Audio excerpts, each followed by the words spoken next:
What is going on, what's up people? My name is Lay Chris, or you can call me Chris. So, another day, another budol.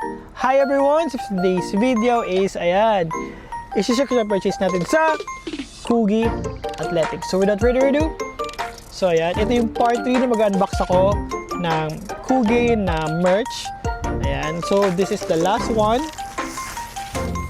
So ito yung kanilang Elite tank top. O, di ba? Alam ko na. So for this one is nasa 950 to, guys. Ayan. Oh my God.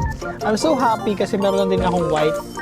Kasi honestly, iba talaga yung dating mo pag tumatakbo ka tapos naka all white ka or white top. Legit.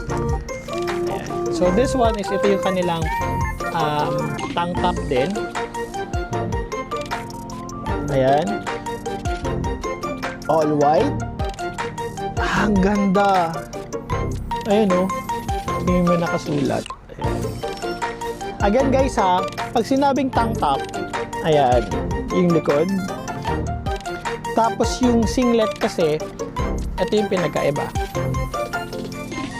Sexy yung likod. I'm so happy, di ko alam. Ang saya-saya ko ngayon. So maraming salamat Kugi. Ayan. Dumating siya sa tamang oras, sa tamang araw. Subukan kong suotin ito lahat during sa Cebu. So ayun, super nice. Ayun lang.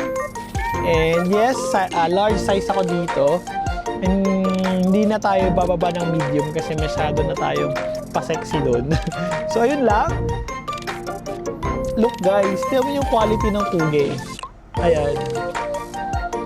Super nipis, super gaan. Like, ang ganda, promise. Ayan. I believe ito yung isa din sa mga local brands ng Philippines, yung Kugi. Ayan, kasi most of the time, Adidas lang naman ako. Adidas on and Nike. Yun yung mga singlet ko na ginagamit. For this one, support local tayo and this is Kugi Athletics. Super nice. So, eto yung aking tatlo pa lang. And more to come to Kugi. Ayan, salamat Kugi. So again, gaya ng sinasabi ko, huwag magtipid, magsipag, enjoy shopping everyone. Bye! Thank you so much Kugi.